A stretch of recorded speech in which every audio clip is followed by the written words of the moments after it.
The rise and fall of Schlitz is one of the most painful betrayals in American beer history. For generations, this was Milwaukee's pride. The beer you pulled from a cooler at a backyard cookout. The beer that felt like a normal part of life, like it belonged on the table next to chips and paper plates. It even told the world, loud and proud, that it was the beer that made Milwaukee famous. But this story does not end with a victory lap. It ends with shortcuts, strange bottles, and loyal drinkers asking a scary question. Is the Schlitz in my hand even the same beer that built this name? This is the story of how a small Milwaukee brewery became a giant, and how one push for more and faster started a chain reaction it could not stop. It begins in 1849, when a German immigrant named August Krug opened a small tavern in Milwaukee and brewed beer for local customers. Back then, this was not a national brand. It was a neighborhood business in a growing city, serving workers who wanted something cold after a long day. A young man named Joseph Schlitz came to work for Krug as a bookkeeper. That sounds like a quiet job, but Schlitz was not a quiet person. He learned the business from the inside. He watched how beer was made, how it was sold, and what people came back for. Then life took a sharp turn. Krug died in 1856. And suddenly the business needed a steady hand. Schlitz stepped in to run the brewery. In 1858, he married Krug's widow. Not long after, the brewery took his name. That is how Schlitz was born, not from a big launch, not from a marketing team, from a small Milwaukee business trying to survive and a man bold enough to take control. Schlitz understood something that would decide the next 100 years. Beer is not only about taste, it is about trust. If you buy a beer today and it tastes the same next week, you relax, you stop thinking, you reach for it again. That is how a brand becomes a habit. And in the 1800s, that was hard. Beer could spoil, heat could ruin it. Long travel could turn it sour. If you wanted to grow, you needed more than a good recipe. You needed a system. Milwaukee was the perfect place for that system. It had industry, workers, and a brewing culture that took pride seriously. Beer was not just a drink. It was a craft and a paycheck. It was something you could point to and say, our city makes this. Schlitz pushed beyond Milwaukee fast. America was stretching out. Railroads were connecting cities. More people had wages. More people wanted a cold beer after work. Schlitz did not sit still and hope people showed up. It went where the demand was. Then in 1871, the Great Chicago Fire tore through Chicago and destroyed a lot of local businesses, including breweries. It was a tragedy for Chicago, but it created an opening. Chicago still wanted beer, but much of its local supply was gone. Schlitz moved into that gap and grew its reach. That one event helped turn Schlitz from a strong Milwaukee name into a bigger regional force. Then another twist hit. In 1875, Joseph Schlitz traveled overseas, and he died when his ship sank. His death could have ended the story right there. A lot of companies die when their key person disappears. But Schlitz did not die. The Uylein family took control and kept the Schlitz name. That choice tells you everything. They knew the label already meant something. People trusted it, and once a name becomes trust, it becomes power. As the years rolled on, Schlitz became more than a brewery. It became a machine built for one job: make a consistent beer and get it to as many people as possible. In the late 1800s, Schlitz planted a flag with its famous line, "The beer that made Milwaukee famous." That slogan was not just a cute sentence, it was a claim. It told the country, Milwaukee is a beer city, and we are the name you should remember. But Schlitz did not win only with words. It won with the boring stuff that actually matters: shipping, cold storage, bottling, reliability, the kind of behind-the-scenes work most customers never see, but always feel. If your beer shows up fresh and steady, people trust you without knowing why. By the early 1900s, Schlitz had become a monster in the best way. It was producing beer at a scale that made smaller rivals look tiny. It was pushing into more cities, more stores, more bars. It was becoming the default, and it kept making little choices that protected consistency. Darker bottles that helped block light, better handling to keep beer stable, processes that made the product feel predictable. Predictable sounds boring, but in food and drink, it is gold. Then America hit the moment that killed many breweries: Prohibition. In 1920, alcohol was banned across the United States. For breweries, it was like the ground disappearing under their feet. A lot of names vanished forever, not because they forgot how to make beer, but because they could not sell what they were built to sell. Schlitz survived by shifting to other products while waiting it out. It held on to its factories, its people, and its ability to ramp back up if the law ever changed. Many companies could not do that. When Prohibition ended in 1933, the beer world did not restart evenly. The breweries that survived had a head start. Schlitz was one of them. It came roaring back into the market and reclaimed its place at the top tier fast. Then came the post-war boom. After World War II, America changed. Suburbs spread, families moved into new homes, backyards became a stage for weekend life. Lawn chairs, grills, car radios, the sound of baseball. Beer became part of that rhythm, and Schlitz fit perfectly into it. By the late 1940s and into the 1950s, Schlitz was one of the biggest beers in the country. In many places, it was not a special choice, it was just the choice. That mattered in Milwaukee, because every case shipped out meant more work, more pride, and more proof that the city could build something huge. Schlitz also became bold in advertising. It leaned into the idea that if you ran out of Schlitz, you ran out of beer. That kind of line only works if people already believe you are the default, and for a long time they did. Schlitz was massive, but something was changing under the surface. The beer business was turning into a speed war. Supermarkets wanted endless supply. Rival brands wanted more shelf space. New styles of beer were starting to pull attention, and the biggest pressure was simple. Traditional brewing takes time. Tanks are expensive. If beer sits longer, you make less per tank. If you make less per tank, you either grow slowly or you spend a fortune building more. So the people running Schlitz faced a choice. Stay patient and build bigger, or get clever and make beer faster in the same space. And that is the moment the countdown begins, because Schlitz did not just pick a strategy. It picked a shortcut, and the shortcut had a name that sounded harmless enough to trust. In 1967, Schlitz introduced a new brewing system with a confident name, accelerated batch fermentation. Inside the company, it was treated like a breakthrough, a smarter way to win the beer race without building a whole new world of tanks and buildings. In plain words, it meant one thing: the beer would spend less time becoming beer. Schlitz had always been built on steady taste, but now the goal shifted. Get more beer out of the same equipment. Keep the lines moving. Keep the trucks loaded. Keep the shelves full. So the brew time got squeezed. First they trimmed it down, then they trimmed it again. Reports from the era describe the timeline shrinking from about 25 days to 21 days, and then down to around 15 days. That might not sound huge until you learn what rivals were doing. Big competitors were letting beer sit longer, closer to a full month or more, so it could settle naturally. Schlitz was choosing speed on purpose, and speed creates a new fear in brewing. Green beer, beer that is too young, beer that has not had enough time to smooth out. Rivals started poking at Schlitz with that idea because it was an easy jab. If you can plant the thought that a beer is rushed, you can plant doubt. Schlitz answered in a way that should have been a warning sign for everyone. It tried to change the meaning of ABF. Instead of accelerated batch fermentation, the company pushed a softer phrase, accurate balanced fermentation. Same letters, friendlier story. That was the pattern that would kill them. Do something risky, then try to make the risk sound harmless. Once the new fast system was in place, the cost-cutting did not stop there. Schlitz leaders believed most drinkers would not notice tiny changes if you made them slowly. One small tweak today, another small tweak next month, slice by slice. So they started swapping ingredients to save money. Corn syrup was used to replace some of the malted barley. Hop pellets were used instead of more expensive hops. None of these moves sounds like a crime on its own. The problem is what happens when you stack them on top of a rushed process. One tiny cut might not hurt you. 100 tiny cuts will. At first, Schlitz thought it was working. In the early 1970s, the company talked big about efficiency. It bragged about how well it used its plants. In other words, how hard it could run its machines without slowing down. Profits looked good. Production grew. On paper, it probably looked like the smartest beer company in America.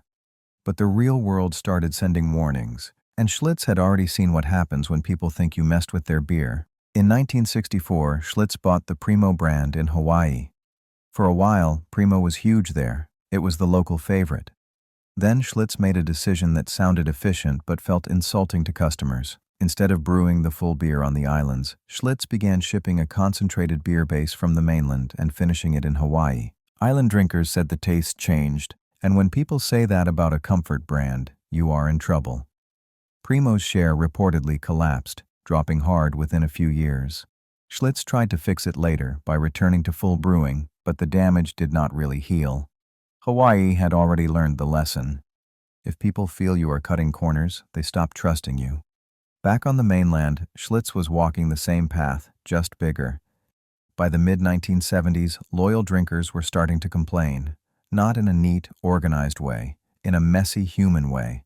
A guy at a bar saying it tastes funny, a buddy at a cookout saying it seems off, a bartender hearing the same comment twice in 1 week and filing it away in their mind.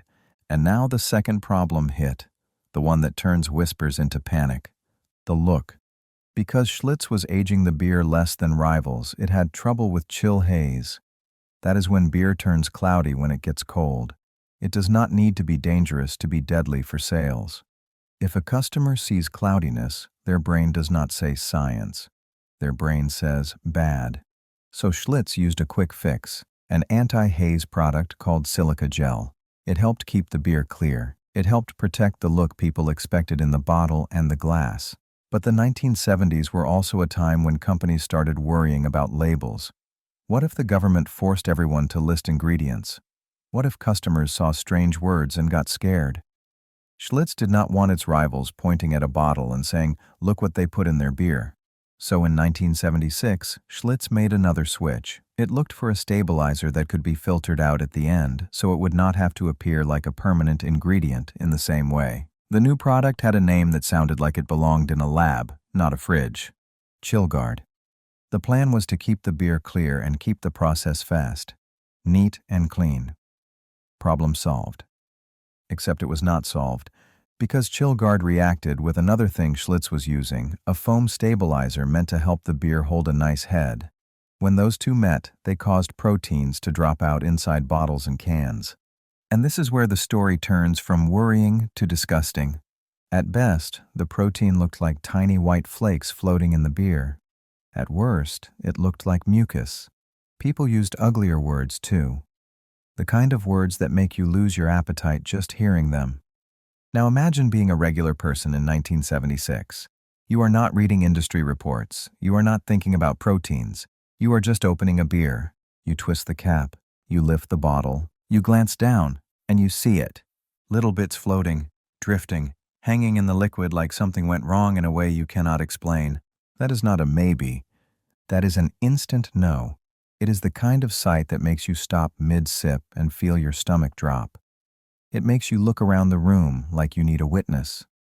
It makes you say, out loud, "Do not drink this." And the moment one person says that, 10 more people hear it.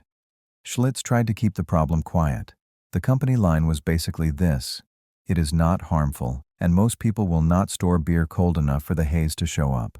That is the kind of answer that sounds fine in a meeting, but sounds terrible to a customer. Because customers do not want to hear "not harmful." They want to hear, "it is perfect." Then came the part that tells you Schlitz knew it was bad. A secret recall. Reports from the time describe Schlitz quietly pulling back around 10 million bottles and cans, costing about $1.4 million. Quietly matters here. Not a loud public warning, not a big apology. Quiet, like a parent trying to clean a spill before anyone notices.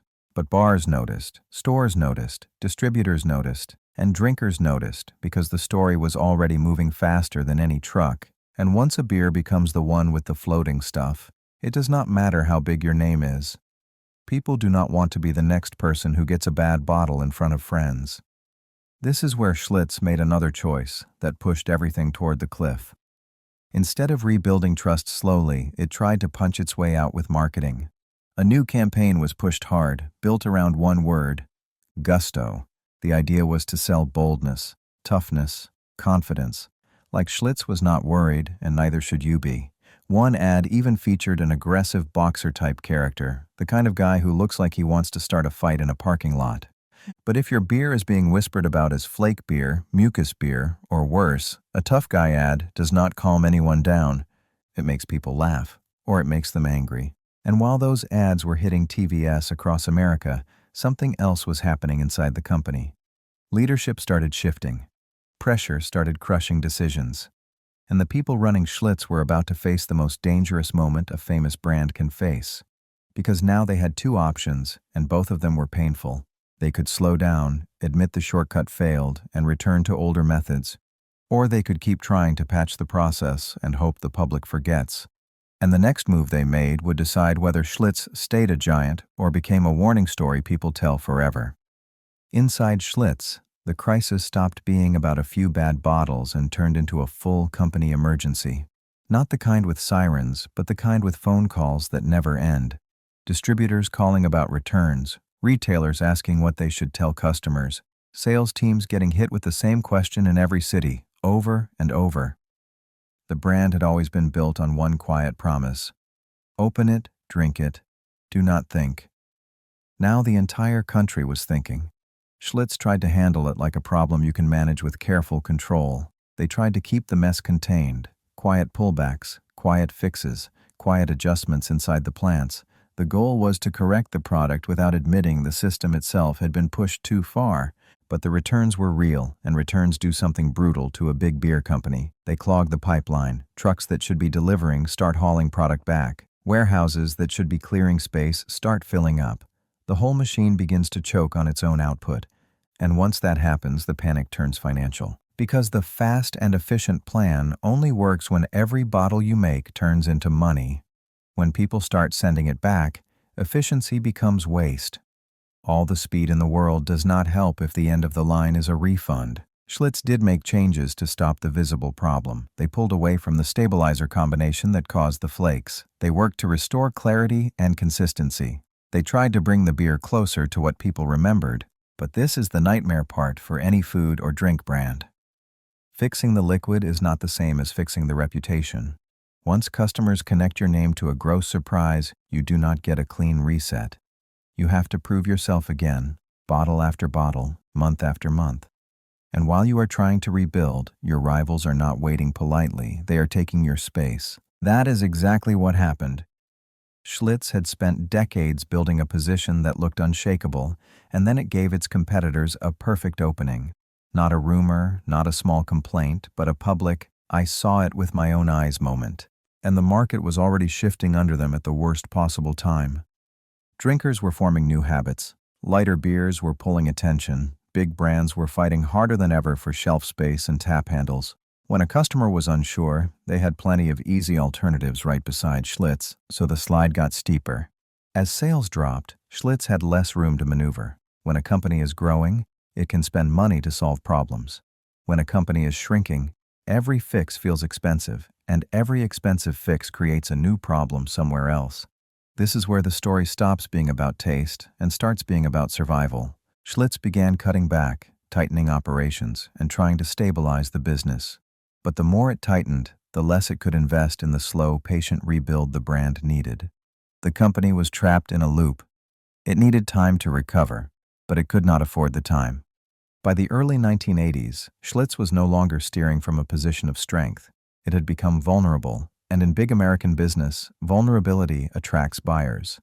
In 1982, the Schlitz company was sold to Stroh. That moment mattered because it was the clearest sign the old era was over. A brand that once fought at the top was now being absorbed, not because the name was worthless, but because the business underneath it had been weakened. After that, Schlitz kept existing, but not as the same kind of presence.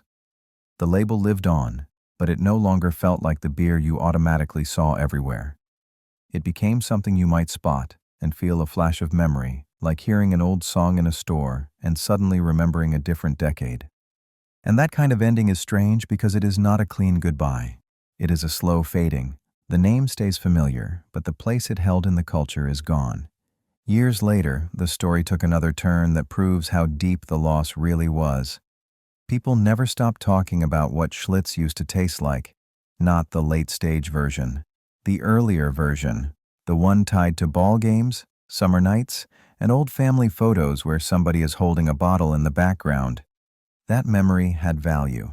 So Schlitz came back in a nostalgia form, marketed around the idea of an older style and an older taste. It was a way of saying, we know what you miss, and we know why you left. And that is the quiet tragedy of the whole thing. Schlitz did not need a brand new identity. It did not need louder ads. It did not need a tougher attitude. It needed to protect what it already was. Because the real product was never just beer, it was reliability. It was the comfort of knowing the next bottle would feel like the last one. When that comfort broke, people did what people always do. They moved on, and they did not always announce it. They just reached into the cooler and picked something else. So if you remember Schlitz, think about the last time you had it in your hand before it stopped being part of your routine. Not the first time, the last time, the moment it slipped out of your life. And here's the question that sits in the middle of this story like a loaded bottle on a table. Was Schlitz killed by one bad decision, or was it killed by the belief that loyal customers would never notice the difference?